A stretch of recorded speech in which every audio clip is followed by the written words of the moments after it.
It's okay, Mike. Always working on it.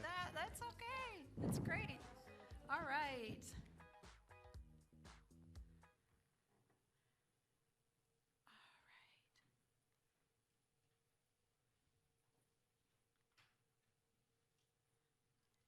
Here we are. Okay. Well, today we're going to talk about how visibility is leadership. And I feel like this is really the most important thing you need to know. I'm really excited to present it. And I would like to say that if you're not everywhere with AI, which is authority and influence today, you're invisible tomorrow. Who would agree with that? Got to have authority and influence. So we're going to spend about 50 minutes together. I was supposed to speak tomorrow morning, first thing, but that would only be a 40-minute presentation, so I get 10 extra minutes with you. So along the way, if you have any questions or anything pops in your mind that you need to know right now, just raise your hand, and I'll be happy to call on you, and we'll talk about it, okay? All right. So what is the new PR reality? Can you relate to this? Where do you all get your news? Just shout out. Where do you get your news? Podcasts? Where else? Social media? Where else? Anybody get the newspaper, Spectrum News? Does anybody get Spectrum News? I love those local newscasters. That's a great one. But no matter where you get your news, this is from Edelman. Every year they come out with the Edelman Trust Survey. Only 67% of people, only 75%. Let me back that up. Okay. 75% of people struggle to identify where to find trustworthy news. Would you agree with that? Do you have problems finding trustworthy news? Yeah. So what is happening, though, is 62% of people trust businesses over media. And we know that AI search favors earned media over owned content. So let's have a little bit of a discussion. And what I want you to do is I want you to talk to someone who's next to you. We'll talk for about a minute. And in one word, I want you to say, what is your brand's biggest visibility challenge right now? And before we do that, I want to know who here is with the B2B brand? Okay, B2C. All right, not-for-profits. Okay, thank you for being here. And how about personal brands? Okay, I'm going to say that you all should be here for your personal brand as well as your company brand. So think about your personal brand as well. So turn to somebody and say, in one word, what's your brand's biggest visibility challenge?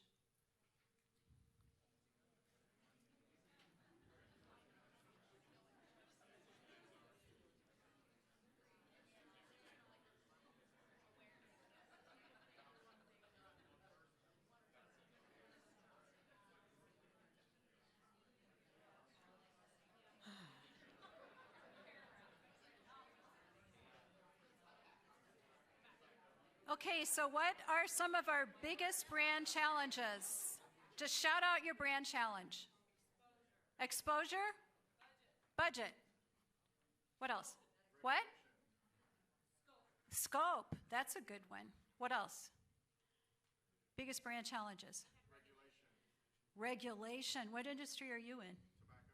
Tobacco. Okay, well, that explains that. All right, any other brand challenges that we might have missed?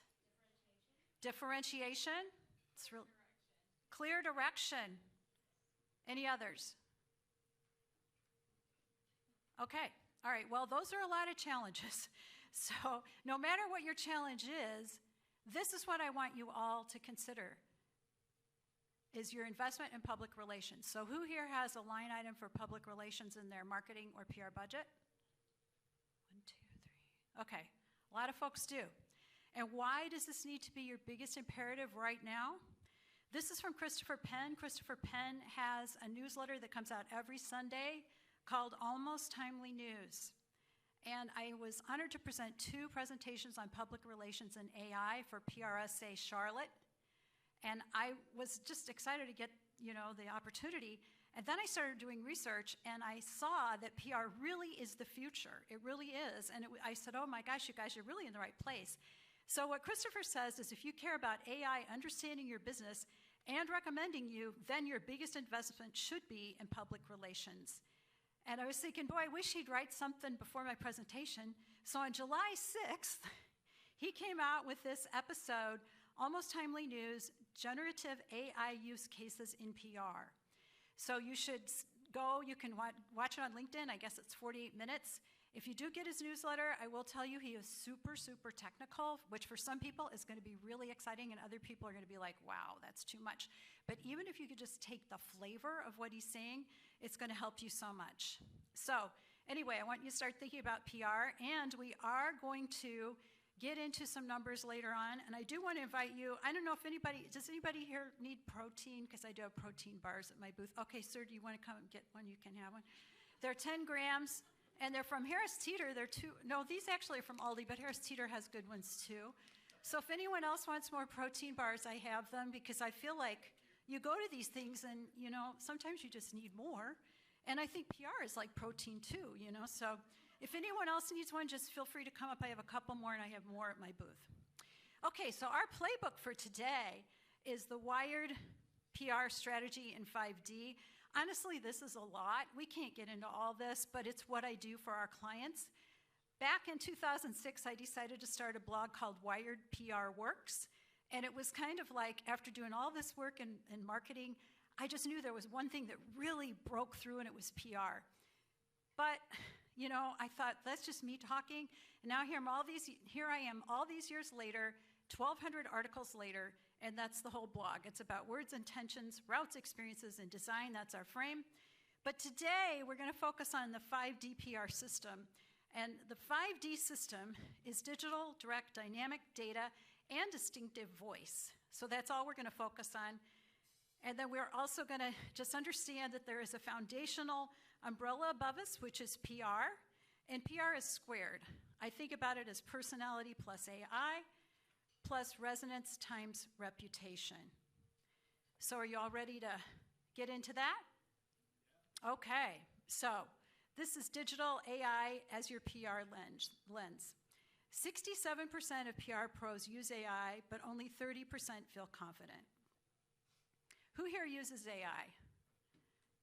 Probably everybody, right? It's like if I said, who here has a cell phone? Everybody would say, I have a cell phone. So, okay. So this is the challenge. The solution is to use AI as a panoramic PR lens for audits, monitoring sentiment trends, and deep research. What else can we use AI for? We're going to go into that as we go on. But you can also audit your digital footprint, and that's one of the things I love to do for people. Are there any other things you can audit it for? I've got AI, AEO, which is answer engine optimization, SEO, which could be search engine optimization or search everywhere optimization, SEG, EEAT, and GEO. Is there anything else we can optimize for? Anybody could think of? That's a lot, isn't it? Yeah.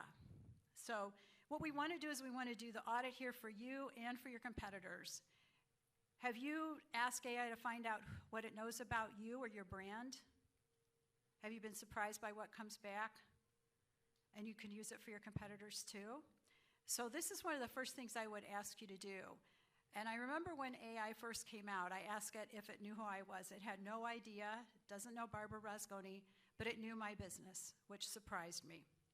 So we really want to use that as your PR lens. But how do you really get information into AI? Does anyone here follow Andy Crestodina? Okay, a couple people do. Andy is one of the top marketers in my mind, and also one of the most giving. If there's one thing you take out of the presentation, there's going to be a few things I'm sure that you like, but Andy is just a very giving thought leader. And he's also been on my podcast, which is called Growing Social Now, and we talked about the future of content marketing. But what he says is PR pros are perfectly positioned to adapt. The goal is a large, visible digital footprint. But with AI, it's more about providing rich, descriptive content that the AI can understand and recommend. It's less about traditional links and more about ensuring your brand and expertise are well represented in text. So he is someone I would recommend you follow, and I think you'll get a lot out of it. His company is Orbit Media. They do great websites. And I have had clients work with them, and my clients have said, that's just way too much money. And I said, you want the best website you can have? And they said, yeah. And I said, okay, so they paid the money. And, he just is really, I think, a preeminent thought leader and a very, very nice person. So the next one we're going to go into is direct, which is earned media, and you want to be the most human. So 73% trust authenticity over polished content. Now, authenticity is something we've been talking about for a really, really, really long time. And I think this stat is really an eye-opener because you can work to polish, but people really want real information. So your solution here is to craft stories that journalists, customers, employees, and influencers want to share. Now, we heard this morning how important influencers are, and it's really thinking about influencer marketing. Does anybody have, we had a speaker had an example, does anyone here have an example of how you used influencers with AI and PR? Yes or no? Okay, go ahead, Michael.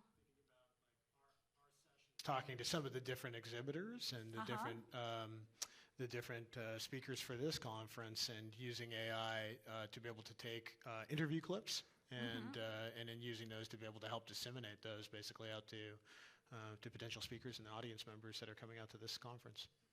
That's a really good example. So what Michael did is he interviewed people like me, and your question I thought was really good. You asked, what was your first networking event like? And that was not a question I expected to answer, but it was kind of fun. So yes, you can, I think podcasts are one of the best way as far as video interviews to really get your information out there. And it brings in other voices to you, voices for you to collaborate with and really get the information out there. So what we want to do is you can draft AI-assisted press releases with human insight, you could build media relationships, and you can turn customer stories into a media-ready narrative. And we did hear about how important customer stories are. I had one customer who asked me if I could interview all their top customers. They had it listed 35. And I said, do you really want me to talk to every one of them? And they said, yes. And I said, okay, well, this is how much it's going to be. They said, fine. So what happened was, when we talked to the customers, we figured that it would be kind of a good exercise, but what we didn't understand was the customers actually created their own language around that relationship. So you just don't really understand what's going on with customers until you talk to them. Okay, so one other thing is, we talked about customers, but what are they saying about you? And I did find the top 10 US brands via YouGov. So these are US brands, or are they? Is Guinness a US brand? Has anybody been to the Guinness Gate in Chicago? I know I have, and it's really a cool place, but it's in Chicago. And then we've got Heineken. So this is something for you to keep in mind. People are really finding out about brands in other places. And I think with Guinness, has anybody seen the Guinness Split the G challenge? What you do is you drink the beer down to the G is split. It's kind of silly, but anyway, I think that's why it did get to the top ranking. It's the most recommended. So we're going to talk about crisis-ready PR. And, a crisis doesn't have to be something that's really big. It could be something that's little. But what you want to do is you want to monitor mentions, build a rapid response plan, and you want to have a template. So for me, crisis ready could be, you just have to be on call. And this is an example of, I don't think Duke University had any idea that they were going to have crisis response. Did anybody watch White Lotus the last season? So when they introduced these characters from North Carolina, I thought, wow, that is really interesting because they're from North Carolina. I'm going to have to watch that. And then they all had accents, like Tsunami, no, Pop or No, remember those? So, and my friends that are real Carolinians said they thought the accents were over the top. They probably were. But what happened here is all of a sudden, Duke shows up on T-shirts, and we've got a crisis situation because the university is being pulled into these dark scenes. So what are they going to do? Are they going to go along with it? Are they going to come back? And so I pulled these two headlines from Variety. One says White Lotus star Jason Isaac says Duke clearly wanted to go viral with the T-shirt backlash. It's fanciful and ridiculous. And then Variety said, Duke says White Lotus went too far in featuring a T-shirt worn by Jason Isaac's unhinged character. It uses our brand without permission. So who thinks Jason is right? Okay. Who thinks Duke is right? Who has no opinion? The most people have no opinion. So what I decided to do is I've been to Duke University. It's absolutely gorgeous, as you probably know. And I did a post. I do Travel Tuesday posts, and I did a post about Duke University with different images from the campus, as well as some crisis PR tips. And so you always want to be on the lookout for what could happen. It could be something like even a quick little social media mention where somebody could take your brand and just say one little thing. And in my career, I've been at this for a really long time. I've done a lot of really interesting projects. One of them was with the Joint Commission, and the Joint Commission oversees hospitals. So I got a call to go in and talk to them. They were kind of sort of interested in a social media policy, but they didn't really know if they wanted one. So I went in and I talked to them, and they said, well, we're thinking about it. And I said, okay, well, let's just consider this scenario. What if someone on social media says something about your hospital? What kind of executive team response would that take? And they said, oh. And I said, well, I mean, you know, who would have to respond to that? And they said, oh. And I said, yeah, it's a lot, right? So I developed a training for them. And if you don't have crisis-ready response training right now, just think about getting it, because one little comment could really take your brand down. I know when I worked with a company out of England, I was really excited to be one of their US trainers for a UK company. Their slides were terrible. I was doing training on social media for HR. And I told my students, I said, okay, I know the slides are really bad, so let's just shut them down and do a mastermind. And so everybody got something out of it. But one comment, just one comment on these slides made it on the internet, and every time you search for that company, that's all you saw, they were out of business within a year. So you really have to just really monitor and pay attention.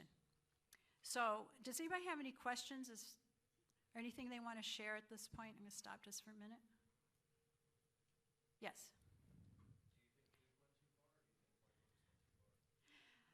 Do I think Duke went too far, or do you think White Lotus went too far? That, you know, that puts me on the spot there, and I'm a very diplomatic person. So let's just make it like, you know, for my PRSA presentation, I did something with Sir Per, which was actually really funny, and I almost kept it in here for that, but I took it out. It's a tough situation, isn't it? My first thought was, oh, wow, this is so fantastic for Duke. I bet they're going to jump in on it, and they're going to have like Duke White Lotus collab or something. I thought maybe that was what was going on behind the scenes, but I understand where they're coming from. You know, it was a dark moment, but on the other hand, you know, they are a big institution, and for those of you who are Illini, and I don't know if she's still here. We have one other Illini. Oh, there she is. Yes, Jennifer and I are speaking tomorrow morning at 10 o'clock. We're doing a panel, and I met her, and guess what? We're both Illini. So she has her, is it master's or doctorate? Doctorate in library science. And did you get that at you were in the Stacks then, right? The Stacks, that's what we call the library. Oh, information sciences. But I'm sure you still did go by that library. It's beautiful. But anyway, we are playing Duke on September 6th in Durham. And so we've got our Illini Club here is 1,200 people in Charlotte. So you just never know where these things are going to go. I mean, like, I didn't know that we were alums. So I think you have to really be aware of what's happening with the brand. And I've worked with a lot of different brands. One of them I worked with was Bosch Power Tools, North America, and that was a completely different brand experience. You know, we had to watch and see what was happening with the competitors. We had to see where the mentions were. And that's one thing I love about social media is the listening ability, because you can see what people are saying about you, and there's tools like Brand Watch where they will do the sentiment, they will tell you who the influencer was, and if you're not watching that, you're lost. You know, you have to respond, and we also watched it for the competition. So every week I would go to their home office and we would run through what happened this week, like the play-by-play. So this is, you know, it's not the biggest piece of it, but it's a piece that you really need to pay attention to, because if you don't, you could come back. And I feel like we are in a place where business is moving so fast and people are being so decisive. I mean, look at the stock market. If somebody mentions one thing, whoop, it goes up, it goes down, you know. So it's a very kind of tricky reactive time, so you have to always be on watch. So that would be the crisis part. Now, data. Is anyone here into numbers? I heard a conversation, oh yeah, there you go. I heard a conversation about, you know, the numbers for the CMOs versus the numbers that show what we actually do. And let's face it, the CMOs, they want to see some big numbers. Yes, yeah, okay. So yeah, you know how they are, right? And last year I opened my presentation, thank you again to DigiMarCon for having me here for 2 years in a row. And I opened it talking about how the CMO office is just revolving. You know, the average person in the CMO job is 18 months. It's not very long. So, but they need those numbers to show what they can do. Now, the good news is you can link PR to business results. In fact, 68% do. And the way it's usually been done is average value equivalent, which is, it can be a fuzzy number or a good number, but that was really how PR was driven. And what I always like to do was, even though, like with social media, it's hard to say A plus B equals C, that halo effect that you get, that's really hard to measure. Or the good feelings, we talked about emotions this morning, how do you measure that? You know, and everybody feels different too. One person may absolutely love Taco Bell. Who loves Taco Bell? Okay, who loves Taylor Swift? Okay, so anyway, you know, it's like you just really, you got to know what numbers you're looking for though in marketing, and that's the issue. I don't care if it's marketing, it could even be your life. You know, what are you spending money on? What you measure is what improves, and you need to know what to track. So that's really what we want to figure out is your KPIs, which are key performance indicators. And the ones you can use for PR would be mentions, trust uplift, SEO rank, and sentiment. And your ROI could be earned versus paid impressions ratio. And then if you want to define KPIs, you can do that. So what kind of KPIs do you all measure for marketing? What's that? Clicks? Website traffic? What? Opens for email. Qualified leads. Conversion rates. Oh, these are all so good. I mean, if I were teaching a marketing class, I'd give you guys all A+. This is really good. ROI. Now, ROI could be return on investment, return on interest, return on influence. I mean, we could keep going with ROI. Yeah, an investment. Okay. So the important thing is you have to know, you have your KPIs, the CMO might have their KPIs, but you want to talk about how they can relate.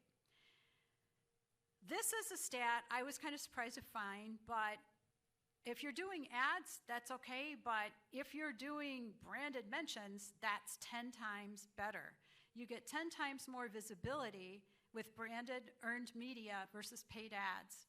Does this surprise anybody else? That's a lot, right? No, it doesn't surprise you? No?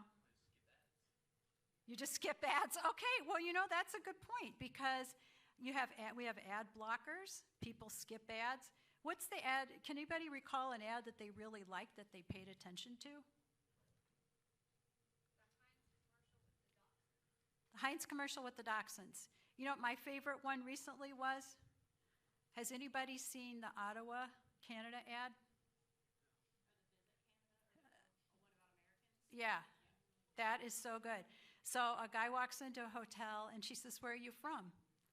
And he says, I haven't seen it, I've just seen the stories about it. Okay, so he says, "I'm from America." And she says, "Well then." So she pushes this button and she comes out from behind the desk and she goes, "I think you need a hug." Isn't that nice? I mean, that's really, it's tourism, but everybody's like, well, they like me. They like you. Canada loves us. So that's one of the ads I can think of, but like when you watch the Super Bowl ads with all those ones with cars and everything, I don't even know if they're about cars or what car it's about, right? So any other ads that people have seen that they think are good? See, nobody's even looking at the ads. Okay. So branded mentions. Now, this is really a part that I enjoy, which is your own narrative. And you need a distinctive voice. You don't want to have generic messaging in crowded markets, so you want to craft a consistent brand voice. Has anybody had AI do a brand Bible template for you? I have a GPT with my own voice. Have you used one? Does it sound like you after you set it up?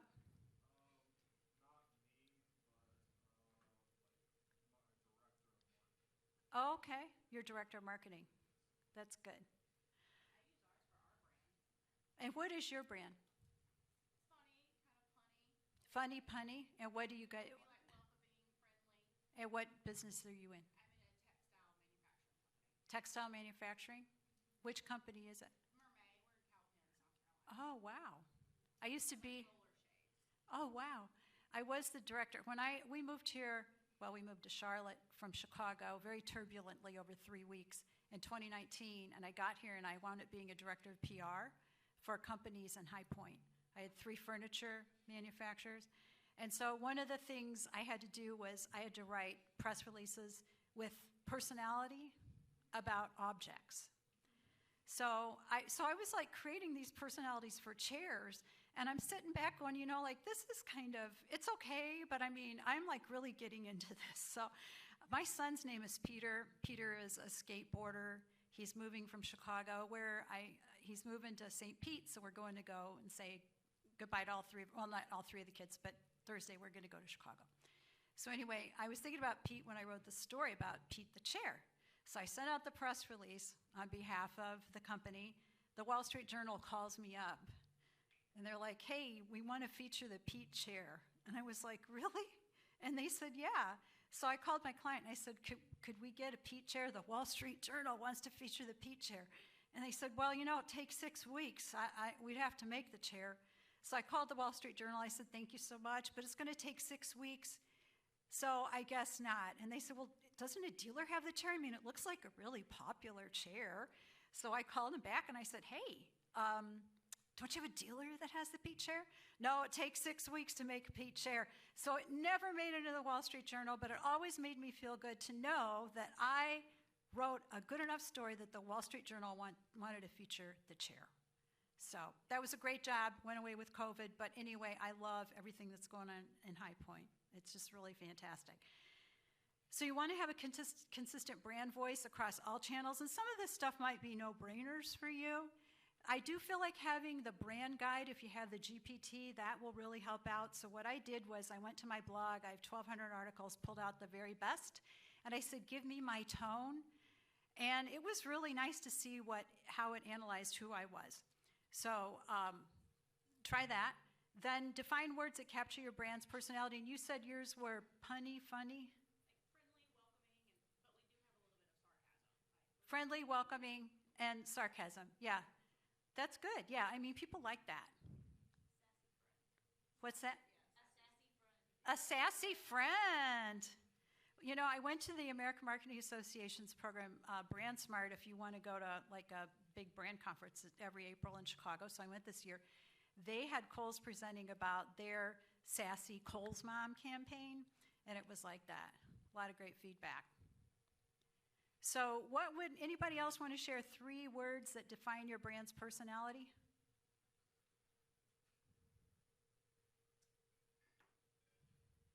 So I'm going to ask you to share those with your neighbor. Maybe you can come up with them. We'll take like 1 minute. We'll take a little break and come up with 3 words. And when you think about it, they could be tied into values, or it could be like an adjective. But think about it, because I think one thing you could do with these too is when you're working with AI, you can ask them to use these. So go ahead and just take a couple of minutes and come up with what your 3 brand words would be. How would you describe your voice? Oh, here.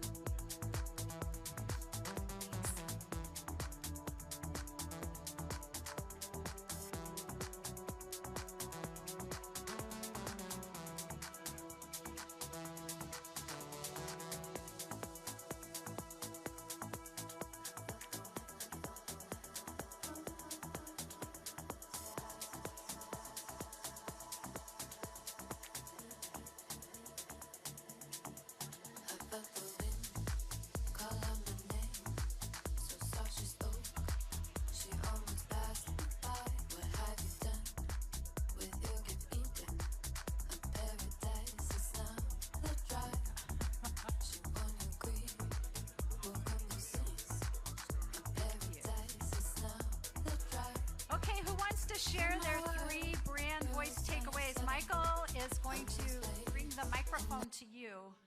Let's see who's got the best one. Who thinks they've got the best 3 words?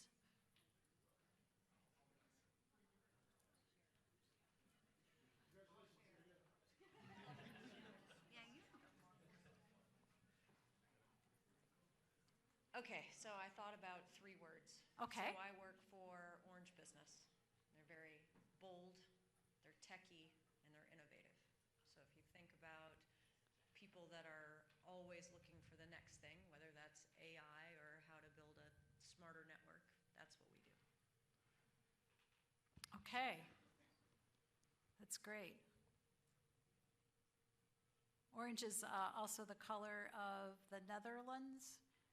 When you go to a travel show, everything is all orange. All the people are wearing orange, orange, orange, orange. You get along well with them. Yeah. It's also one of the Illini colors. Okay. All right. Did you have 3? You did it? Okay. All right. Anyone else? Back corner. You got it? Well, you guys have some homework then. Oh, you're going to, okay. Yeah. What were your Mine- 3 words? Cheesy, simple, and authentic. What did you say? Cheesy? Yeah. What do you do? Design Studios. It is a branding and marketing agency Okay. branded after pizza. So we make marketing, launching, and branding in business Oh. as easy as ordering a pizza. I love it. So essentially, I try to dumb down marketing and tech to non-tech people in as cheesy a way as possible so that they understand it the best. Love it. Any special kind of cheese or? My favorite's mozzarella, but Okay. I'm pretty open to anything. Yeah. Lidl has really good, if you like brie, they've got really good brie cheese. I discovered that. Okay. All right. So this is something you really want to think about your brand values, and the more that people can relate to them, the better off you are. And it's not just your reputation, it's their reputation too.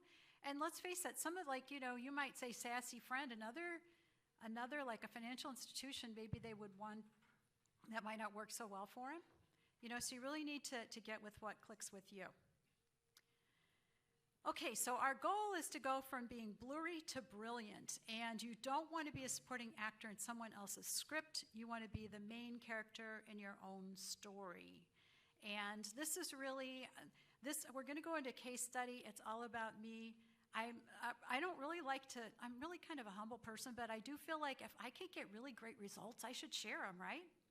So I know that there's a lot of thought that marketing takes a lot of time. I'm not that person. I've always been like, how can we make things happen as fast as we can? I drive 2 turbocharged cars, not at the same time, but, I like to, let's hit the gas. Let's make things happen. Let's get it going. So I'm going to just review a couple things that have worked for me. And also, I should have said this earlier. I'm going to give you a QR code in a minute, and you are going to get a guidebook with everything that I covered, as well as links to all the resources, because I can't read my own handwriting. Maybe you can read yours. But if you've got this guide and you can download it, you can take it with you. And if your director or your CMO says, what did you learn? You could say, look, I've got this. And I think it's like 12 pages long. So you could tell them, I have this. So anyway, let's just dive in. And one thing I do want to tell you about voice, and I should put this slide a little bit earlier, but I want you to think about what is the future. And we're all futurists, right? That's what I love about marketing. You can't just sit still. You've got to be somebody who's edgy. I think my 3 words for a while were edgy, grounded, and prophetic. So edgy, grounded, and prophetic, because you've got to be out there. So I did say to you folks who were at my AMA Charlotte LinkedIn presentation, you cannot answer this question because you know the answer already, but thank you for coming back. So what is the average age on LinkedIn in 2025? Does anybody know? Just shout out what you think it is. 35? 37? 47? 42? 28 is correct. Okay, so what percent are under age 35? You want to guess? Yeah. What percent on LinkedIn under 35? 75. So one thing I have to do is if I'm doing presentations, sometimes I run them through and I'll say, will this appeal to everyone under 35? Because there's a lot of examples that you could use that wouldn't. Like, I think it was Sunny who talked about Taylor Swift. I had a slide in here, I kind of cut them down, but I went to the Taylor Swift movie with my husband because none of my girlfriends would go. But I went, my daughter's seen her like 3 or 4 times live, but I wrote an article about that because I loved my picture in front of the Eras Tour and lights. I just love that, and I know my cowgirl boots. I thought I looked so good. Well, LinkedIn News picked it up. They liked it too. So, you know, I mean, you really need to think about what's culturally relevant right now. And I was talking to someone, they said, what are you interested in right now? I said, Labubu's. Does anyone here have a Labubu? Do you have a Labubu? No, I know what it is. You do? Anybody else have a Labubu? Dang, I wish I would have brought a Labubu. I should have been giving one away. It's just a little rabbit elf. And the funny thing about it, it's a little stuffed toy, but the guy who designed it was told he wasn't an artist in high school and his work was really bad. And so it was like, you're worthless, you know, just stop. But he kept at it, and Pop Mart saw it, and they're like, that's really a cute little rabbit. And now it's like, look it up, Labubu. I first started thinking, wow, this is really something when like Town and Country and Harper's Bazaar were writing about Labubus. I thought, okay, this is like high fashion now. But then, has anyone seen the F1 movie? Okay, well, did you see the video of Brad Pitt opening his Labubu doll? Okay, well, anyway, then I thought it really is something. So, so the other thing we need to keep in mind is even though the volume on DEI has been muted somewhat or turned down, that's not going to last. Our younger folks really are more of a diverse group, and I celebrate this. Diversity is one of my core values, so I just want you to keep in mind about what is the future of work. And then what do your followers need from your leaders? This is from Gallup. It's not just me, but they want hope, trust, compassion, and stability. So if you're trying to figure out what should we send people, even if just 1 day a week you send hope, that would be good. AI guardrails. These are a whole list of things that I like to use. What jumps out at you? Are these stats real facts? Yeah, sometimes I'll say, where did you get these? Well, I don't know, I just made them up. My big one is productivity. What is my time limit for this project? Does anyone else use like 5 different AI agents at once? I don't know, I said diversity is one of my core values. You do the same thing? I can't do just one. It's like I got to do all this stuff. I remember when I started doing all this multitasking in computer, and people were like, who would want to multitask? Me. So anything else jump out at you? What's that? Which one? Yeah, do your clients care if you put the info in? So who has an AI policy? Everybody, right? If you don't, go back and make one. You need to have an AI policy. But yeah, you have to think about that. You don't want that information to get out everywhere. So these are some essential tools. If we were to go to, there's an AI for that, then you would find almost 40,000 AI tools. So it's called there's an AI for that.com. And if one AI was to drop out today, which one would you really hate to see go? ChatGPT? Yeah, okay. Yeah, everybody's shaking their head. Everybody must love chat. But you know, it's evolving so fast. There's a group here in Charlotte that's an AI group, and if you check look them up on LinkedIn. They're having an event Friday at Ray Ward at 2 o'clock, and they're going to be talking about AI. Really great group. But it's changing so fast. I mean, the chats and the GPTs are coming out with their own search engines, so who knows where we're going to be next year. It can multiply your reach, but only you can multiply your trust. So here's our 5D framework. We're going to come around the bend here. And I'm just going to show you a couple things this is something that shocked me. I did a search for AI PR marketing speaker. A lot of times I do this stuff and I'm like, well, I wonder what's going to happen. So I did it, and it turned out that I was listed as the top person in this AI search. Why? Because of one LinkedIn article. One. So I'm like, okay, that worked out pretty well. So if you're not writing LinkedIn articles, you need to think about that. Then these are just some ways I promote who I am and what I do. We want our clients to do this too. Facebook and Instagram Reels. On Tuesdays, I do Travel Tuesday, which really helps me promote just, the wonders of travel. And then Flower Friday, every Friday you can follow me and I'll give you a nature beauty break. And then YouTube webinars and podcasts. Podcasts, I think if you're going to take away one thing, I don't know if we have one person talking on podcasts specifically, but this is the way to really broadcast your information. What happens with a podcast is, and like the interview we did, you are getting real, authentic voices. AI is not making this up. Although AI will do the transcript for you, do all the social media, you can use a tool like Opus Pro, which will slice and dice the video into little short clips, which is what YouTube wants. Who here wants to be a speaker? I know I've talked to like 5 of you already. So I'm inviting you to NSA Carolinas. It's nsacarolinas.org. That's National Speakers Association Carolinas. 10:30, the second Saturday of any month. We're going to be at Amelie's on Park Road. It's free, so come and join us. And here's another example of being on a podcast. This one was with 2 women I worked with at Sears. Yes, that's Sears. And we worked in the golden era of Sears. The project that I worked on that I'm most proud of, maybe in my whole career, is a project called I Am Sears. And it was based on Take Me to Your Leader. So out of 330,000 people, we found the people inside that company that matched the value. And one of those values was diversity and leadership, all those great things. And anyway, that's an episode about what's old is new again. So this year, I was added to the top 100 speakers to watch list, which is, thank you. It's nice, thank you. But I was last year too. I did nothing with it. But this year, I don't know what happened. It just kind of blew up. So now I'm represented by speakers bureaus in Paris and Denmark. Those are the latest 2. And so we'll see where all this goes. But if you want any information about speaking, please contact me. And then for this conference, I decided I would do a press release. And I did a LinkedIn article, 2 blog posts, and a press release. So that's kind of what I like to do. I usually overlay a podcast. I didn't get to do that. But here are my digital PR results. This is from one press release. The rankings in Google News. And you can just see them all. I won't read them all through there. But probably my best one is 2 out of 13 million for brand marketing.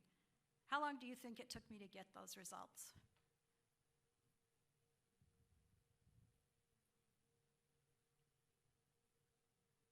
Want to guess?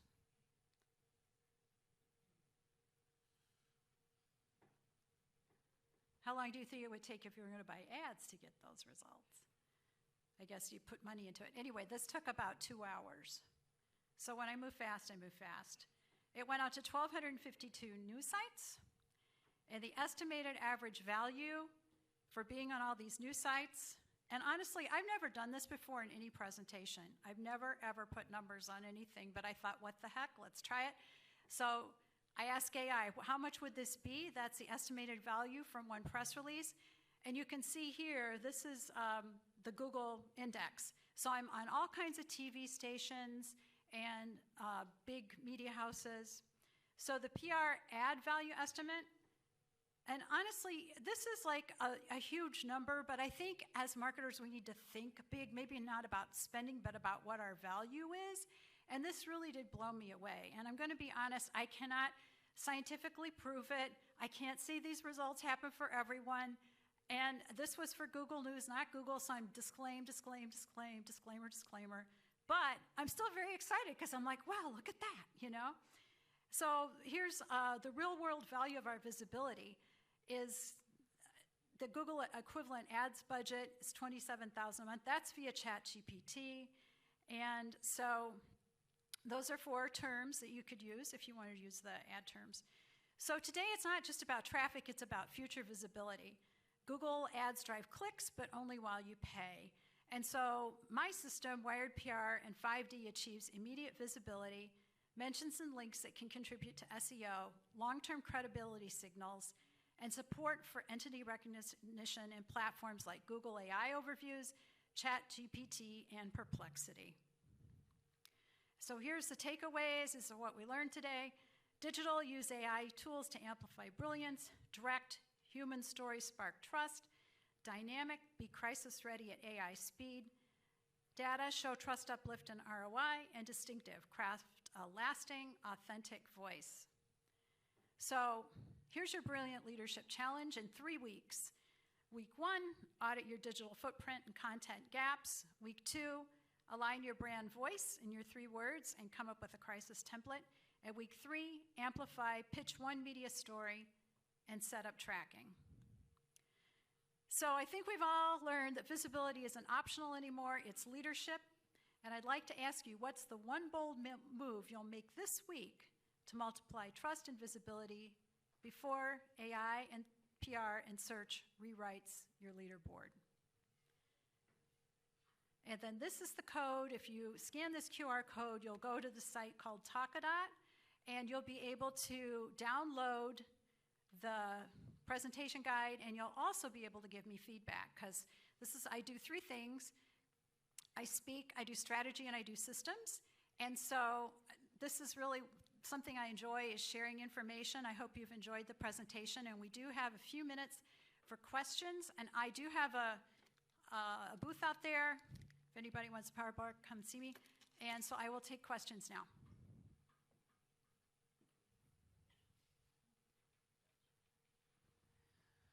You mentioned in one of your earlier slides as an action item to create relationships with media, I think 3. What is the best way to do that without just fishing for people to come cover a specific event or a story idea that you have? What's your business? IT. Okay, so I could talk to you more about it, but just in general, what I like to do is I like to ask, who would you love to have cover this story? And then think about that. You can follow people on LinkedIn, you can comment, you can, you could even say, we are going to interview you and turn the tables and ask them, what are your thoughts? What are the leading challenges that you see? What are the stories? You know, so you could even almost have like a forum or some kind of leadership council with the media, so you bring them in and you give them a place at your table.